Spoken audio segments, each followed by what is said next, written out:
Hi, I'm Denise, host of the Working Moms Redefined podcast. Let's join together as we lessen the hold of mom guilt in our lives, thrive in our careers, and raise great kids. You are doing enough. Let us boost your confidence today on this episode of the Working Moms Redefined podcast.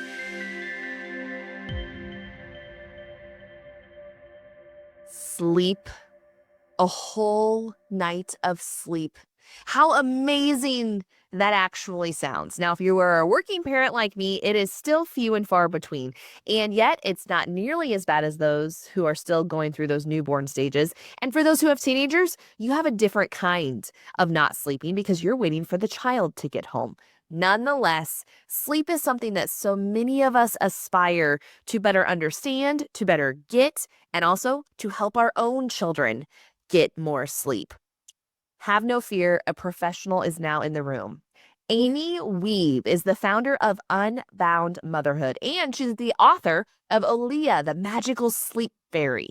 It is a sleep and storytelling tool that transforms chaotic evenings into calm, connected routines. That in and of itself sounds like a magic that I want in my home. Like the Tooth Fairy, but for sleep, OLEA taps into children's imagination so they actually want to participate in bedtime, giving moms and dads their evenings and, dare I say, sanity back. Now, the cool thing is Amy has over a decade of experience. She is combining the magic of imagination and creativity with the strategy of human design. This offers a different type of personalized perspective and almost a roadmap for parenting with ease. Amy, I can't wait to talk with you. Welcome to Working Moms Redefined. Wow, thank you so much. I'm so happy to be here. What a vibe. It's going to be so cool. And if you're watching on our YouTube channel, you can see just how beautiful Amy Wiebe is, not only with the magic that you can tell she is encouraged and passionate about, but it's also because she must get really good sleep. So like I said, she is an expert. And Amy, tell us, what will listeners be able to take away after our time together today? Yeah, well, I hope that after listening to our little conversation here, that you'll be able to pull a full report on your own self that I've created for you. You can go and get that. It's a little treat nugget. I've also created a private bedtime reset series podcast that they can listen to for their own child. Another nugget, just opening your eyes up to sleep is not a one size fits all thing. It is definitely, each kid is their own unique puzzle piece. And we don't need another checklist. We just need to figure out what puzzle piece that is.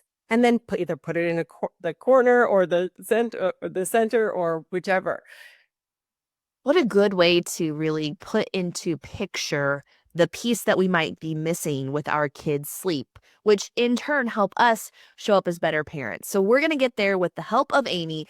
Amy, start this conversation off by telling us about the OLEA, the magical sleep fairy. You've kind of described her as the tooth fairy, but for sleep. How'd this come about?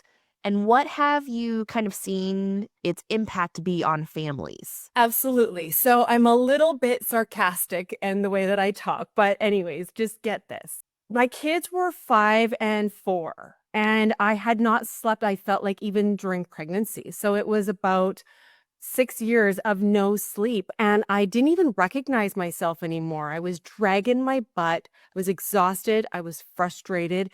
And honestly, I wasn't even enjoying the motherhood experience, and it broke my heart. I'd cry all the time. I felt like I just wasn't nailing it at all. This broken up sleep, the bedtime routines at nights just sucked. And it was like, come on, like this is not supposed to be happening this way. Anyways, one night in the middle of the night, one of my little guys, Jack, he came into my bed. It was 2 o'clock in the morning, came in, and I was like, and ended up taking me in the back. And I'm like, that's it, I'm done. I went to the kitchen, or I went to the living room, sat on my couch, and I'm like, okay, I've tried the lavender sprays. I've tried the calm books, the whatever, the bedtime, the warm milk, my mom said, rubbing their back, anything to like just kind of get them to go to sleep and stay in their bed. Nothing was working. And then for whatever reason, this thing just popped in my head. And I'm like, if there is a tooth fairy, there's gotta be something for sleep. So I Googled the heck out of it. Nothing was around. So I'm like, I'm making her up. I'm at my wits' end. I've got no family in town. I need like a Mary Poppins situation where someone comes in and helps me out, right? And so I started creating magic within my kids over the next like week and a half, and started name dropping like, oh, you know what? We should call the sleep fairy. And oh, yeah. Then they would like start asking me little questions, and I would like name drop, oh, well, like she works with Tinkerbell, and she also works, Santa and stuff like that. Like, so I started creating this like imagination narrative for them, and they started asking questions. I didn't force it on them, but I just created it. And then by the end of it, they were asking me, like, well, when can we call the sleep fairy? And I'm like, well, I don't know. She's got rules. She's got rules. So they're not my rules, they're her rules. And they were begging me for her to come. So we went through some of the rules that she might have, and it was pretty strict. And we invited Sleep Fairy into our home. All imagination, of course. There was no book at this time. And it worked the first night. Like, we brushed our teeth. We went to bed. We read a book, and they stayed in their bed. They didn't keep coming up. You know how bedtime routines in the evenings are like the Hunger Games? Like, Mom, I want another cuddle. I want another this. I want another that. Da, da, da, da, da, da. And it's cute for like a minute. But then after like year after year, I can't even say day after day. It's like year after year. You're just like, and then take them out of their cribs and put them into the big boy bed. Well, forget it. Like now all things are lost, right? So then we just started, and it worked. And they stayed in their bed throughout the whole night. And then in the morning, they didn't wake me up. And I was like, holy Dinah, this is insane. I wrote down everything that I did. And I'm like, one day I am going to help all these women exactly what I just explained, because it just worked. Bringing in that imagination, it created memories for my family. They love it. We still talk about it all the time. And it worked, and it was so beautiful. I loved it. So with the tooth fairy, right, there's this stay in bed because the tooth fairy is going to come in and then take your tooth and replace it with money. With Santa, go to bed because you're going to have gifts when you wake up in the morning. What did you do with the sleep fairy? What did they basically get if they stayed in bed? Or did you not even have to worry about that? No, absolutely. So I did a 5-day rotation, and I like with them, and because I thought 5 days was long enough for them to like, okay, we've got a goal of after 5 days of, and I used my own pain points. And now with clients, I switch the pain points because some kids wet the bed. Some people, they have different issues than what I had. But I wrote out all the things that I wanted to have done. And if they followed these little rules, then they'd get like a little quiet gift underneath their pillow. Dollar store Lego set. Killer. Loved it. They wake up in the morning so excited. It's like their little thing. And then that was that.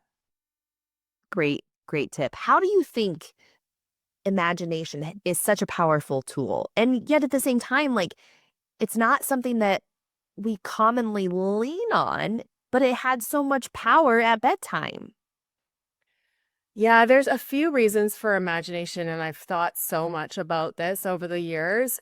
One, you're really meeting where your child's mind is at. And then they get excited about it. And because you're excited about it, then they kind of like, match your energy. And it just clicks for them because they want to please a mythical creature, which is so exciting for them. We had Sleep Fairy. I kept her in my house for years. And off and on, like, summertime, we'd wild west, we're up late and doing this and that or whatever. But then, or even if they got sick, then of course they would come into my bed and things would like adjust and change. But Kate, let's get back onto a routine. Let's call the Sleep Fairy in again. So Good idea. What a good idea. What are some of the biggest struggles that you hear from your clients in regards to sleep? Is it the bedtime routine? Is it the consistent waking up? What is it that you often learn about? I think it's a combination of things, and I think it's really the combination of just not sleeping. And then at the end of the night, usually, a lot of us are working moms and we want to come home. We want to actually connect with our families. And then it's like, okay, come home, make dinner, get like, now it's bedtime. We got to get our baths on, get our pajamas on. And you just want that hour at night by yourself.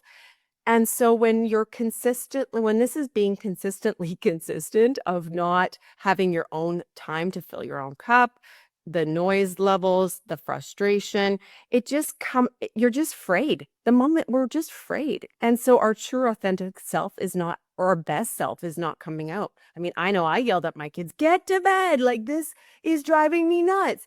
And I don't want to have those kind of memories with my kids. I want to actually enjoy it. And that's what was so heartbreaking, right? So it really is the combination. And then if their kids are coming into your room in the middle of the night after they go pee and things like that, just to kind of come in and snuggle with you, it just affects their sleep. It affects my sleep. And then, they're having more tantrums and more of this stuff. So this was my first groundbreaking thing that helped with that. And within a couple of days, I could tell the difference. What a cool byproduct to be able to quickly see the difference and help moms feel like they're doing a good enough job. Now, I'll be honest, Amy, I am skeptical. Knowing Hudson, he is my challenger. He is 7, and still to this day, he'll come out for one more drink at the end of the night. And then sometimes they'll come in the middle of the night and just hug, but they'll go back to bed. But you're right, it's totally impacting their quality of sleep. If you are talking to somebody and they're like, I am at my wit's end, what's the next right step I would take? And they might have a trouble maybe even believing that something like the sleep fairy would work for them. What would you reply? In my week and a half, 2 weeks of imagination building phase, my kids actually went to school and asked their friends about the sleep fairy, and they called me out on it. They're like, Mom, you know what? No one knows about the sleep fairy. And I'm like, well, yeah, they wouldn't know. She's like extremely busy and she only goes when a mom calls. And so I literally built it up so much so that I would talk to other moms before I implemented it at the park. And then they would say something like, hopefully you guys call the sleep fairy soon. And I would bring in like friends. One time we called the sleep fairy and I called my girlfriend. I said, you got to pretend that you're a sleep fairy right now. And we're going to call you. We're going to ask you to come to our home. And it was just so fun. It was so fun. And they loved it. And then we got into it. Like we made her like cookies and cupcakes and this and that. So that like for her visits and everything like that. So we really just built it up. But I would say that imagination period, the kids have to be begging for her before you ask her to come in. If you tell them like they come home tonight, from school and you're like, yeah, we're calling the sleep fairy tonight. They're like, what? What's going on here? They need to start really imagining her and bringing her in. What a good what a good take. And I love what you said earlier about meeting kids where they are at rather than trying to get them to come up to our level because one, that's not attainable and that's not fun for them. Going to them on their level and being imaginative is such a good point. Such a good point. You referenced earlier about how moms might be a little afraid, and parents, both men and women, might be a little afraid. What would you say to the mom who really is doing so much, trying to do everything right, but at the end of the night, partly probably due to lack of sleep and or a not so great bedtime, is exhausted and maybe even at her wit's end? What would you say to her? You are not doing anything wrong. So many of us are struggling silently because when people are talking about being a brand new mother or having children, you're in quotation marks supposed to be just, oh, I love it. It's amazing. I mean, and then you almost feel guilty that you're having these feelings because there's so many other moms that are struggling to get pregnant. So you're in this part where you don't really want to voice what's really going on in the inside. So you're not doing anything wrong. But when you bring in that imagination piece with your little person, it is such a game changer. And then bringing on the human design part is just part is just instant. It's not even the week, it's just instant. Amy, what are some common mistakes that parents maybe are making around bedtimes? I think a lot of parents, they really are trying to nail it as a parents of the hair. I know, right? But you know what? Like, who cares, right? We just gotta like let that go and just be like, okay, my parents did this. I don't want to do that. I'm gonna do this. And we're really projecting what would have worked for us instead of what would work for them. And like I said, we're all a different puzzle piece. So even though we're all of the same puzzle, I'm not going to fit in the corner. Like you're going to have to send me into like the top middle part. You know what I mean? So when we know that each one is different and responds and things land differently to them, then we can actually honor how they are operating, and then whatever we're saying is gonna land for them a lot nicer. You describing the imaginative stage made me think of a time that my husband had shared that when he was growing up with his parents, his dad would come down the stairs and they would hear him after putting him to bed. The kids would hear him go back down the stairs and he would bump into things. He would bump into angels. So it was after they had prayed, he would leave and he would bump into angels on the way down. My husband remembers that to this day. It is the same concept as that imaginative creativeness, putting life to things that you really can't see. How amazing is that? That is so neat. What is the biggest thing that you would say your kids now say about the sleep fairy being a little bit older now? They're 16 and 15. What would they say? They love the sleep fairy. Love the sleep fairy. Best memories of their life. They love the book. They love that, we created the book together. I brought them all in on that. I live in a resort here and we have guests that come in and I give my book out to people that I meet and things like that. And the boys, they totally speak very highly of the sleep fairy. They just love her and adore her.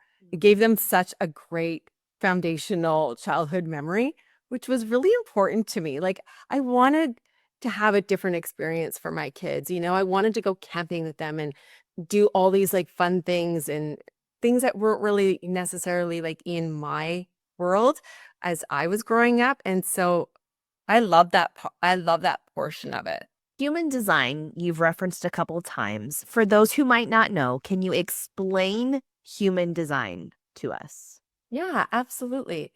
So human design, when I discovered this, it was so weird. I kept hearing people saying, I was in a group and they were saying like manifesting generator, this and that, lines 1 and 4. I'm like, what are you guys all talking about? Like, I have no idea.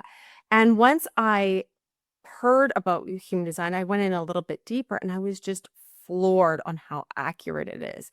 And what it is truly is it's a combination of astrology and ancient wisdom and quantum physics. And it's based on the exact time that you were born, and it shows how each of us are built naturally on how we make decisions, how we communicate, and how we relate to others, which when you understand this instantly reduces friction for parents. What is your human design? I am a manifesting generator 1-4. I don't know my lines, but I do know I'm a projector. Oh, wow. Oh, great.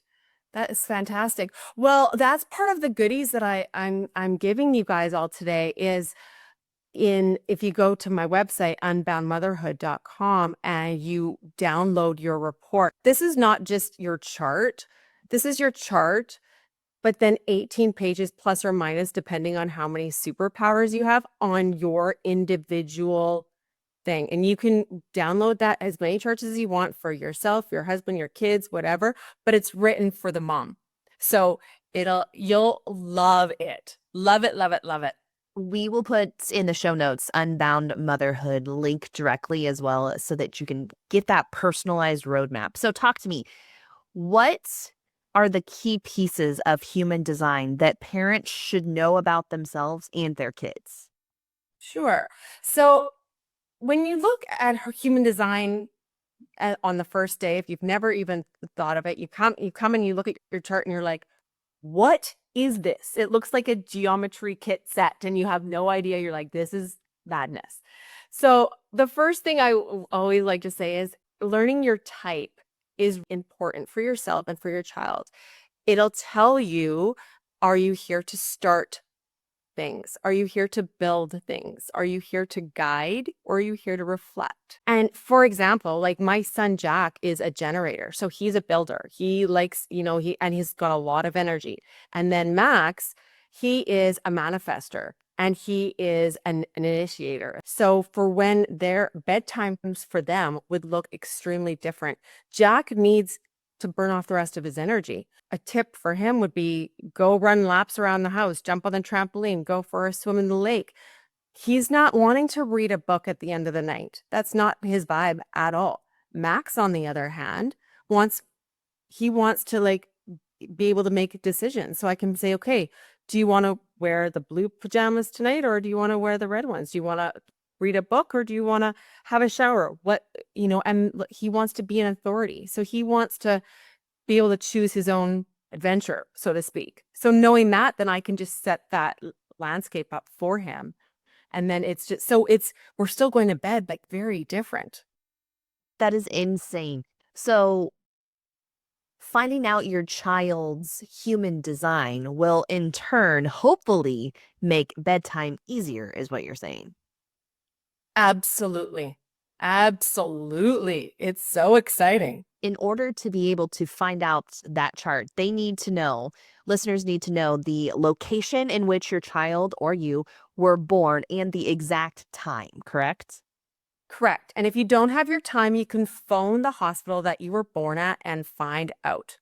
How would you say that knowing that human design reduces the power struggles at night? Instantly. Not even a joke. It's just instant. And it's just, even now, like I'm not at the bedtime phase with my kids anymore. We're at teenage years. But I'm still honoring their design because that's who they are going to be their whole lives. So Max definitely is a manifester through and through, and he needs to initiate and he needs to, be in charge and all the rest of it. And Jack, you know what? Jack is a generator, and I'm going to tell you, this is just so crazy. Ever since elementary school, the teachers would tell me that my kid had ADHD and that he was like, it was just not their place to tell, but whatever, like just kept saying all these things. And I'm like, okay, so I went and got him tested. No, he's not got tested. And I don't care if you are or not, it's whatever. So I got him in ice skate, like he's gotten into hockey and then boxing. And we also downhill ski in the wintertime. And game changer, game changer. Like it's just how they use the type is really your energy type on how they use their energy. So Jack is that generator. He needs to be able to expel his energy. And Max really needs space on his own to think, contemplate, and then, move forward. I'm Yeah. so excited to see because sometimes I find myself getting irritated with my husband and he's like tickling and wrestling with Hudson. And he was like, he needs to get out his energy before bed. And I'm in my mind, I'm like, how do you know that? If he is this human design type, I'm going to be like, oh, he knew. He knew. Amy, you said a manage in. What do you do for yourself to get you ready for a good night's sleep based off your human design? Well, I'm a manifesting generator. So I'm a combination of a manifester and a generator. And I need to really have my hands in a few different pots.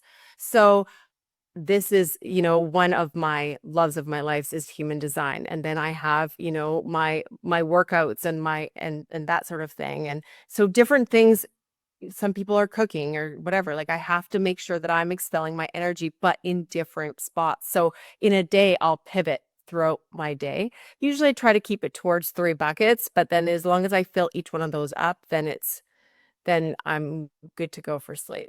Okay, so cool. So for me being a projector, what would you suggest for me? Yeah. So projector, you need invitations is one of the things that you really need. You need people to be like, I'd really like you to like be on your podcast, or I'd really like to do this and that sort of thing. But you also are built to have not work 8 hours a day, 40 hours a week. You're here to work, 4 to 8 hours a week. Like you need to have your downtime. You need to have more space and not be, because when you work, you're really concentrated work and you're really impactful. And so you don't need all of this extra time working. Mhm. I wish that I followed that because I have read that time and time again. Like, you don't need 8 hours in a day. You can do 8 hours of work in 4 hours, and that's better for you to do so. And then I'm like, yeah, but then I have these other 4 hours. But then I think back and I was like, was that as high quality as I really expect out of myself? No, not necessarily. So, being able to, like you said, then get that time to decompress, if you will, is so powerful. So, I love that. Very well done. Okay, let's also then go back into how have you seen the clients that you work with as moms, how have you seen their parenting styles shift once they start really leaning into that human design? You know what? The burnout, the overwhelm, and the frustration just melts away. And honestly, like if you went down to like less time working, you would probably feel the same. I don't know if you feel that way, but I mean, it would just vanish because okay, now I'm done my work for the day. I'm going to go for a walk or whatever. But it's just you're living on in your own design. So it's just who you are. It's just like genetic makeup of who you are and what's in your bones and how you make decisions and all of these things. So it's so freeing. It's so freeing. That is so neat. We're kind of like walking through what it feels like to go through your human design. But if people wanted to learn more, they could get in contact with you, right? Absolutely. Like I said, the first thing I would say is go to that website, pull your chart. You're going to get so much information. And even if you're not at like the bedtime part with your kids, I have a private podcast in there that you can listen to as well. And the first one is all about me just taking you through your chart so that you can read it and like understand what I'm looking at. And that might be really helpful as well. At the end of it, you can definitely book a call with me. And for anyone that's listening to your podcast, they can put podcast VIP and then the fee will be waived. Ugh, how fun. We'll put that discount code in the show notes as well. So thank you for that, Amy. So as we're thinking, as we're leaving here, and we're like, okay, I am so interested in integrating the sleep fairy in our house. I definitely now want to know my human design and my kids to better be able to remove struggles at bedtime. The next question I really want to know, Amy, is how can mom set up some boundaries and rhythms in a way that really truly feels authentic and aligned with them and their family? Mm-hmm. Mm-hmm. Yeah, you know what? The easiest, everyone wants that like, give me a checklist of what I've got to do, right? But if you just go and pull your report that I've built for you and you figure out what type you are, look at the type and then look at how you are and then what your children are and what your family is, and then start doing some extra research on it. That's what I'm all about is like doing the research on it and sharing and all that kind of stuff. You can ask me any question anytime. But once you start learning that, it literally takes the weight off.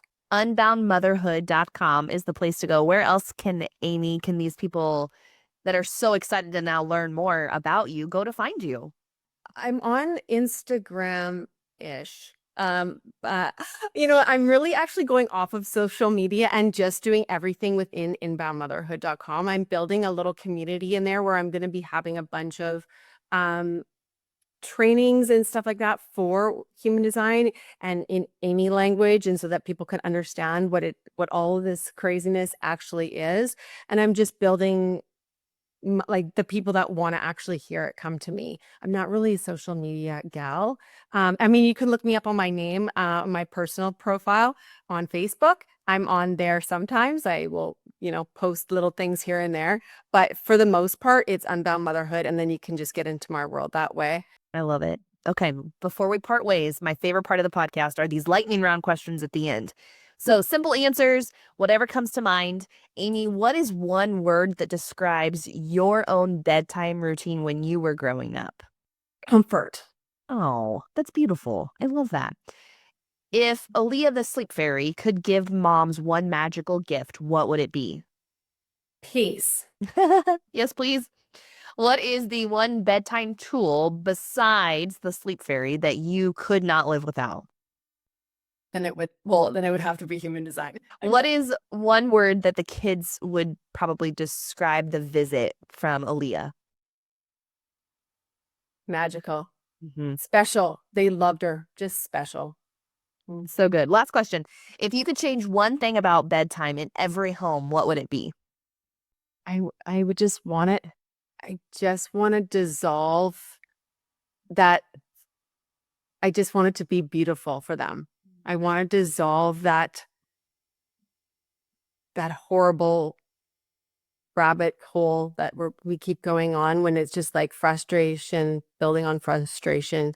And, I just want to cut that cord and give them, like, I want them to be able to enjoy it. I just had such a hard time with it. So I just want everyone to just enjoy it so much.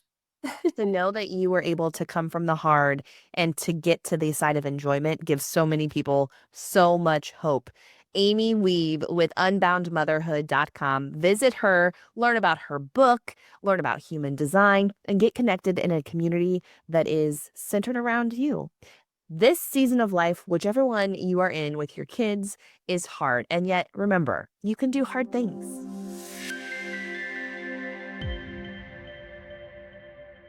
Thank you for listening to the Working Moms Redefined podcast. It is not lost on me that you chose to spend time together. Thank you.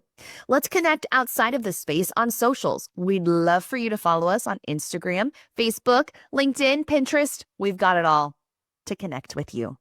If you feel as if someone in your life could be impacted by this message, feel free to share it. That is the biggest compliment. As we part ways together, remember, you can do hard things.